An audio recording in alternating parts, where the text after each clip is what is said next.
Hey guys, welcome back to Lanyap Therapy. I'm Cassie, the Lanyap Therapist, and today I want to talk to you about my Back to Basics program.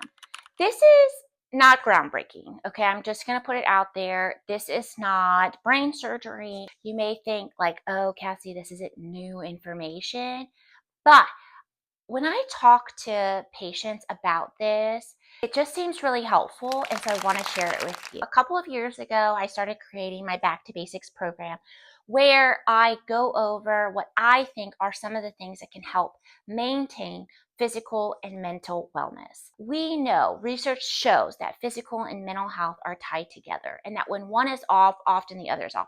Think about it. When you have the flu, do you feel mentally great? Are you like ready to go out and tackle the world? Probably not. You feel horrible, right? Like you've got the flu. This can happen with just the rundown nature of the society we live in.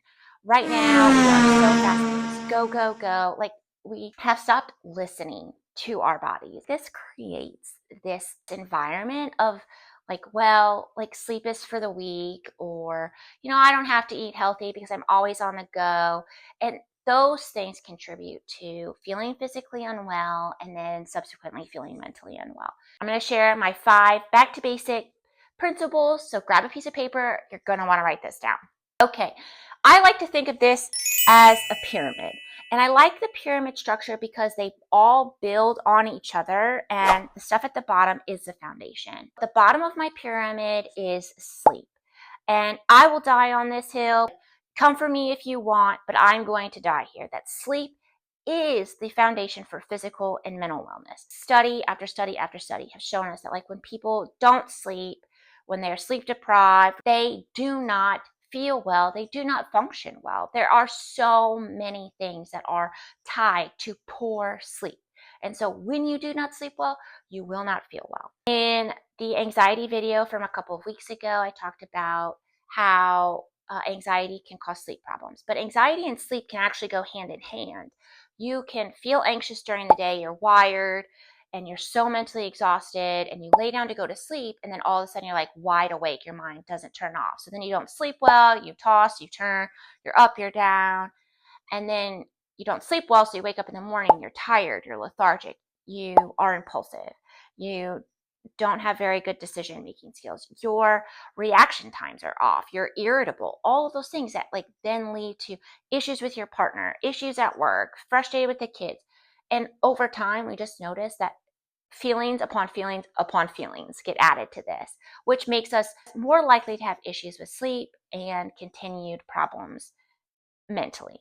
Lots of different resources for sleep. This could be a whole nother video. One of the books I read, Hello Sleep by Jade Wu, is on cognitive behavioral therapy insomnia. That would be best if you feel like you struggle with insomnia. Sleep hygiene is something that I discussed previously, and you can find in my YouTube shorts. Definitely check those out though, because you're going to want to start with getting better sleep. The second back to basics skill is mindfulness. Like I said in the intro, our world is so fast paced. You are going all of the time. Our minds are going a mile a minute. The idea of kind of taking things slowly has gotten lost in our society. Mindfulness is this idea of being present in the moment, slowing things down, connecting with yourself in a way that's deep and meaningful. A couple years ago, I read Raising Good Humans by Hunter Clark Fields, and she shares the research on how mindfulness and meditation practices actually change the way your amygdala is formed in your brain and can reduce reactivity, impulsivity, all those things that we feel. People are frustrated, they're irritable. And I imagine it's because you're going so fast. And if you slowed down and took some time to really focus on what's going on and to really engage in the present moment, you would feel differently. In my Anxiety Skills 101 video, I talked about apps like Headspace, Calm, things on YouTube, but definitely invest in mindfulness practice. Really be a game changer for your mental health. The third area of our pyramid here, I put them together because I go back and forth all the time on which one is more important, and I just recently discovered that they're both kind of equally important, and this is where they go. But it's nutrition and movement. Let me just talk about nutrition first. And so nutrition is important, and I'm not asking anyone to be a rabbit. I love canes just as much as the next girl. But recognizing that what you put into your body will make you feel better or worse is important. This goes for, you know, drinks, coffee, candy, chips, all of those things, what you put into your body is how your body is fueled. Yes, food is not just fuel. Like, food is comfort, and I totally agree with that. No qualms about allowing people to also have comfort food.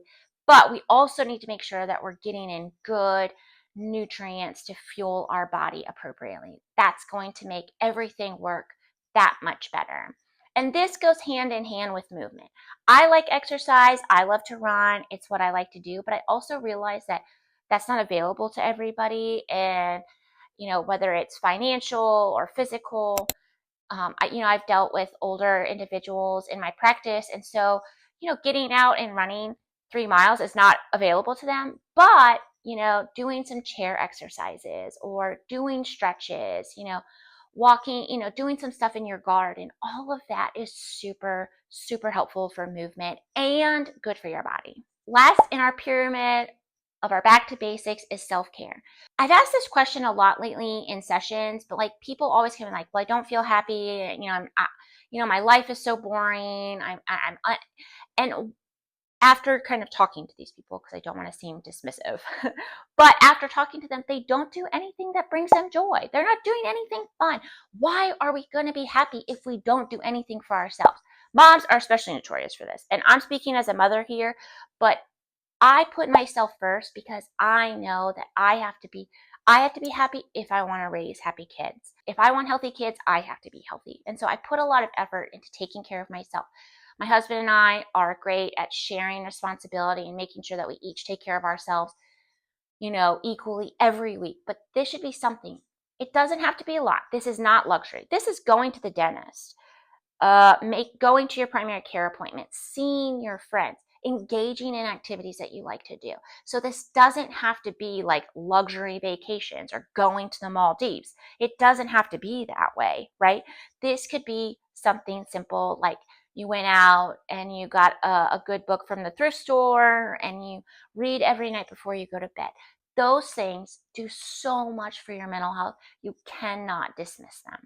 Those are my back to basics. I'd love to know your thoughts. What are you going to work on this week? Where do you think you do really well? Where could you use a little bit of help? Let me know in the comments, and make sure you like, comment, and subscribe, because you're not going to want to miss another video. I'll see you guys next week. Bye.